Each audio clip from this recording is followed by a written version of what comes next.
2026 సంవత్సరంలోకి వచ్చేసాం. ఈ జనవరి నెలలో ఏ రాశుల వారికి ఎలా ఉండబోతుంది అంటారు? ఓకే, ఎప్పుడులాగే మనం ఫస్ట్ గోచారం మాట్లాడుకోవాలి. సో గోచార రీత్యానే మనం ఎప్పుడు రాశి ఫలితాలు అనేది చెప్పుకోవడం అనేది జరుగుతుంది. అంటే ఏంటి, గోచారం అంటే ప్లానెట్స్ తిరుగుతూనే ఉంటాయి. 12 రాశులు తిరుగుతాయి, 9 ప్లానెట్స్ మనకు తెలుసు. సో కొంతవరకు ఏంటంటే కొన్ని రాసుల వారికి బాగుంటుంది, కొన్ని రాసుల వారికి అంత బాగుండదు.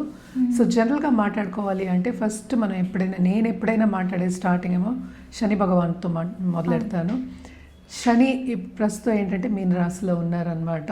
సో ఆయన ఈ నెల అంతా ఇక్కడే ఉంటున్నారు, ఈ సంవత్సరం కూడా ఇక్కడే ఉంటున్నారు. అలాగే మనం చూసాము అంటే జూపిటర్, నెక్స్ట్ మనకి గురు మహారాజేమో మనకేమో ప్రస్తుతం జెమిని అంటే ఏంటి మిథునంలో ఉన్నారు, అని రిట్రోగ్రేషన్లో ఉన్నారనమాట. ఈ నెల అంతా ఇక్కడే ఉంటారు. తర్వాత మనకి మోస్ట్ ఇంపార్టెంట్ మనం చెప్పుకోవాలి అంటే కనుక సూర్య భగవానుడు సంక్రమణ జరగబోతోంది. అది జనవరి 14కి ఎక్కడ మకరానికి. సో మకర సంక్రాంతి అనేది మనకి స్టార్ట్, అంటే సంక్రాంతి నుంచి మనకి స్టార్ట్ అయినప్పుడు ఉత్తరాయణం అనేది స్టార్ట్ అవుతుంది. సో ఇప్పుడు దీని తర్వాత మనకి ముహూర్తాలు ఉంటే మనకి తెలుసు, జనవరి ఎండ్ నుంచి ఫిబ్రవరి మనకి ఏప్రిల్ అంతవరకు ముహూర్తాలు, మంచి ముహూర్తాలు ఉంటాయి, చాలా పెళ్ళిళ్ళు అవుతాయి, మంచి జరుగుతుంది, చాలా బాగుంటుంది అని చెప్పడం జరుగుతుంది. అదొకటి కాకుండా మనం నెక్స్ట్ మనం మాట్లాడవలసింది మార్స్ అంటే కుజుడేమో ప్రస్తుతం మనకి ధనుర్లో ఉన్నారు. మనం మాట్లాడుకున్నాం కూటమి జరుగుతోంది అని చెప్పేసి ధనుర్లో. సో ఆయన ఏంటంటే మనకి 16th జనవరికి ఏంటంటే మకరానికి మూవ్ అవుతున్నారనమాట. అలాగే నెక్స్ట్ మనం మాట్లాడుకోవాల్సింది శుక్రుడు కూడా మనకి ఏంటంటే మనకి ధనుస్లో ఉన్నారు. ధనుస్ నుంచి మనకి మకరానికి 13th జనవరి వెళ్తున్నారనమాట. మళ్ళీ నెక్స్ట్ మోస్ట్ ఇంపార్టెంట్ ప్లానెట్ మనకి బుద్ధి జ్ఞానం ఇచ్చేది మనకి బుధుడు. సో బుధుడు కూడా ఇక్కడ ఏంటంటే ప్రస్తుతం ఆయన ధనుస్లో ఉన్నారు. అంటే 17th జనవరికి ఏమో మకరానికి వెళ్తున్నారు అనమాట. మళ్ళీ ఏంటంటే మొత్తం కూటమి మనకి ఇక్కడ మకరంలో జరగబోతుంది అనమాట. నెక్స్ట్ మనం మాట్లాడుకోవాల్సింది రాహుకేతువులు. రాహు ఏంటంటే ప్రస్తుతం కుంభంలో ఉన్నారు, కేతు ఏమో మనకి తెలుసు సింహంలో ఉన్నారు. సో ఈ రెండు కూడా ఈ నెల అంతా ఇక్కడే ఉంటున్నాయి అన్నమాట. సో ఇదన్నమాట గ్రహచారం. మనం దీన్ని బట్టి మన రాశి ఫలితాలు అనేది మాట్లాడుకోవాలి. ఎప్పటికైనా సరే జనరల్గా మనం ఈ నెల ఏం చేయాలి అంటే కనుక తప్పక ఎవ్రీ డే సూర్యభగవాన్, ఎందుకంటే మేజర్ మూమెంట్ సూర్యుడు ఉంది. అలాగే మనకి ఈ గ్రహాలన్నీ మూమెంట్లు ఉన్నాయి కనుక సూర్యభగవాన్ని రోజు అర్ఘ్యం ఇవ్వడం కానీ, అలాగే ఏంటంటే కాసేపు ఎండలో వెళ్ళి స్పెండ్ చేయడం కానీ చాలా మంచిది. అన్ని రాసుల వారు జనరల్గా మనం చెప్తాం హెల్త్కి మంచిది. అలాగే అర్ఘ్యం ఇచ్చినప్పుడు ఏంటంటే చాలా ఒంటికి కూడా మంచిది. అర్ఘ్యం ఇస్తాం కదా, ఆ నీళ్ళు కూడా తాగుతారు. సో అది ఇచ్చినప్పుడు కూడా చాలా మంచిదన్నమాట. సో ఇది ఫస్ట్ సూర్యభగవానికి కంటిన్యూస్గా పూజ చేయొచ్చు. అలాగే నవగ్రహ చుట్టూ ప్రదక్షిణ చేయడం కానీ, నవగ్రహ పూజలు చేయడం కానీ చాలా మంచిది. మనకి తెలుసు సూర్యభగవానుడు జనరల్గా మనం ఎప్పుడు చెప్పేది సోలార్ సిస్టమ్కి మనం కింగ్ అని చెప్పుకుంటూ ఉంటాం, అంటే అధిపతి కింద నేను చెప్తాను. అన్నీ సూర్యుడి చుట్టూ తిరుగుతూ ఉంటాయని చెప్తూ ఉంటాం, మనకి తెలిసిందే. సో సూర్యుడిని కొలవడం అనేది ఈ నెల అంతా చాలా చాలా మంచిదన్నమాట. ఎవరైనా దేవి పూజలు చేస్తే తప్పక దేవి పూజలు చేయండి, చాలా చాలా మంచిది. అలాగే రుద్రాక్ష విషయానికి వస్తే కనుక తప్పక వీళ్ళ ఏకముఖి రుద్రాక్ష వాళ్ళు తీసుకుని ధరించడం అనేది చాలా మంచిది ఈ నెలలో ఎస్పెషలీ. అలాగే మనకి తెలుసు జనవరి కూడా first month of the year. So ఏకముఖి ధరించడం అనేది మంచిది. అలాగే ఏంటంటే ఎవరైనా నేను ఇందాక చెప్పినట్టు దేవి పూజలు చేస్తున్న వాళ్ళైతే తప్పక ఏ దేవి పూజలు చేస్తున్నా కూడా ఆపద్దు, కంటిన్యూ చేయండి. సో ఇవి జనరల్ రెమెడీస్. ఒక్కొక్క రాశి వారిగా మనం రెమెడీస్ అనేవి మాట్లాడుకోవడం అనేది జరుగుతుంది. సో ఎవరెవరికి ఏల్నాటి శని ఉందో ఇప్పుడు చూద్దాము. ఏల్నాటి శని ఉన్న వాళ్ళు ఏంటంటే మనకి మేషానికి, అలాగే మీనానికి, అలాగే కుంభానికి. సో కుంభానికి ఏంటంటే లాస్ట్ ఘట్టం, అంటే లాస్ట్ 2.5 years. అలాగే మీనానికి సెకండ్ ఘట్టం, ఇంకా ఏంటంటే ఇంకా 5 ఏళ్ళ లోపల ఉందన్నమాట. సో మేషానికి ఏంటంటే ఇప్పుడే స్టార్ట్ అయింది కనుక ఇంకా 6-7 years, ఆల్మోస్ట్ 7 years వరకు ఉంటుందన్నమాట. అలాగే మనం చూసామంటే జూపిటర్ గురు రిట్రోగ్రేషన్లో ఉన్నారు. సో కొంతవరకు కొన్ని రాశుల వారికి ఇబ్బందిగా ఉంటుంది. అలాగే ఏ రాశి వాళ్ళకి బాగుంది అనేది చూద్దాం.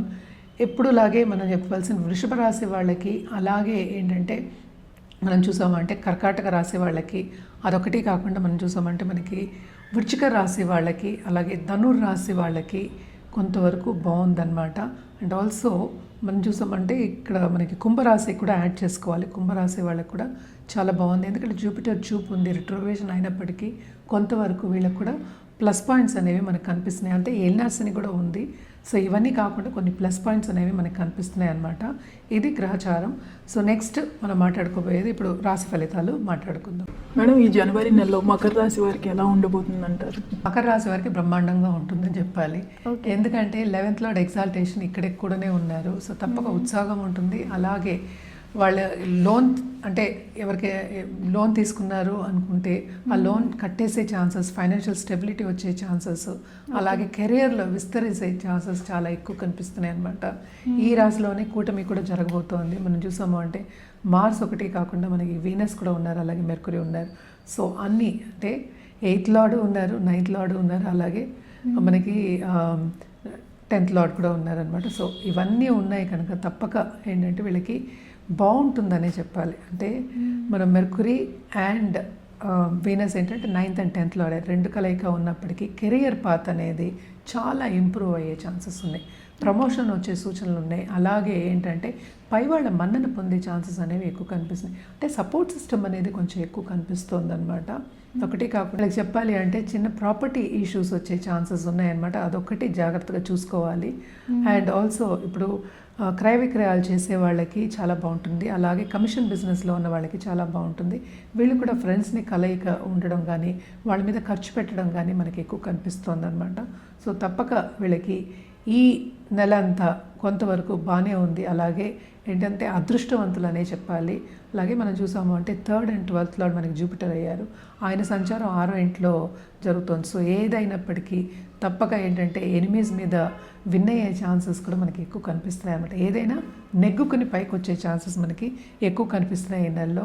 సో మకర రాశి వాళ్ళందరూ అదృష్టవంతులనే చెప్పాలి. అలాగే కొత్తగా పెళ్ళైన వాళ్ళకి కూడా దాంపత్య జీవితంలో అనుకూల పరిస్థితి నెలకొంటుంది. ఎక్కువ ప్రతికూల పరిస్థితి అనేది మనకి కనిపించట్లేదు. అందుకని ఇందాక చెప్పినట్టు సపోర్ట్ సిస్టమ్ అనేది చాలా బాగుందన్నమాట. అండ్ ఆల్సో ఈ రాశిలో ఉన్న వాళ్ళ స్టూడెంట్కి ఎస్పెషలీ గవర్నమెంట్ ఉద్యోగం చేయాలి అనుకున్న వాళ్ళు, గవర్నమెంట్ ఉద్యోగమే కావాలి అనుకున్న వాళ్ళు, అలాగే కాంపిటేటివ్ ఎగ్జామ్ రాసిన వాళ్ళందరికీ చాలా బాగుంటుంది. అలాగే ఏంటంటే ఇప్పుడు ఫారిన్ పార్ట్నర్స్ ఉన్న వాళ్ళకి కానీ లేకపోతే ఆన్లైన్ బిజినెస్ చేసేవాళ్ళు, సో తప్పక వాళ్ళకి కూడా చాలా బాగుంటుందనే చెప్పాలి. 2nd హౌస్లో రాహు ఉన్నారు. సో తప్పక డబ్బు అంటే బ్యాంక్ బ్యాలెన్స్ నిండుగా ఉందని చెప్పాలన్నమాట. వీళ్ళు ఎలాంటి పరిహారాలు చేస్తే బాగుంటుంది? వీళ్ళు తప్పక ఫస్ట్ ఏంటంటే మార్స్ అంటే కుజుడికి పూజ చేయడం అనేది మంచిది. అంటే మనకి ఇంకా కొంచెం ఏంటంటే స్ట్రెంగ్త్ కావాలి అన్నప్పుడు సుబ్రహ్మణ్య స్వామికి మనం చెప్తూ ఉంటాము. తప్పక సుబ్రహ్మణ్య స్వామికి పూజ చేయండి. ఎస్పెషలీ ఏంటంటే మంగళవారం అండ్ ఆల్సో మనం చూసాము అంటే శనివారం శని కాళ్ళు పట్టుకోవడం అంటే నవగ్రహాలు నేను ఇందాక నుంచి చెప్తున్నాను చుట్టూ ప్రదక్షిణ చేయడం అనేది. సో తప్పక ఏంటంటే శని భగవాన్ని కొలవడం, ఆయనే కదా కర్మకారకుడు, ఆయనే ఆయుకారకుడు. So to a certain extent health కూడా వీళ్ళకి బాగానే ఉంది కనుక నవగ్రహాల చుట్టూ 108 times ప్రదక్షిణ చేయడం వెరీ ఇంపార్టెంట్ అనమాట. ఇవి రెండూ చేసుకుంటే వీళ్ళకి ఏంటంటే కొంతవరకు ఇంకా బాగుండే ఛాన్సెస్, ఈ నెలలో బాగుండే ఛాన్సెస్ మనకి కనిపిస్తున్నాయి. అలాగే రుద్రాక్ష విషయానికి వస్తే కనుక తప్పక వీళ్ళు ఏంటంటే త్రిముఖి రుద్రాక్ష వేసుకోవచ్చు. అలాగే ఏంటంటే షష్టముఖి రుద్రాక్ష వేసుకోవడం అనేది మంచిదన్నమాట. ఏదైనప్పటికీ జాతక రీత్యా మన పరిహారాల గురించి చెప్పడం అనేది జరుగుతుంది. నాట్ ఓన్లీ దట్ ప్రిస్క్రైబ్ చేస్తాం ఏంటంటే మిగతా పరిస్థితులన్నీ చూసుకుని మనం ప్రిస్క్రైబ్ చేయడం అనేది జరుగుతుందన్నమాట. అలాగే కలర్స్ విషయానికి వస్తే కనుక తప్పక రెడ్ ఎక్కువ వాడడం, అలాగే బ్లూ అండ్ గోల్డ్ ఇవి 3 కూడా వాడడం, ఎస్పెషలీ ఆన్ సాటర్డేస్ వాడడం అనేది మంచిదన్నమాట. ఇది వాడితే మీకు ఇంకా అంటే ఏంటంటే మన కలర్స్లో కూడా మనం ఏంటంటే ప్లానెటరీ ఎనర్జీ అనేది చూస్తాం. Even colour is a energy కదా. సో ఆ ఎనర్జీ అనేది మనకి ఎక్కువ వచ్చి అంటే పాజిటివ్ ఎనర్జీ మనకు వస్తే ఇంకా బాగుంటుంది. అలాగే పాజిటివ్ బ్యాంక్ బ్యాలెన్స్ పెరిగే ఛాన్సెస్ కూడా మనకి ఎక్కువ కనిపిస్తాయి.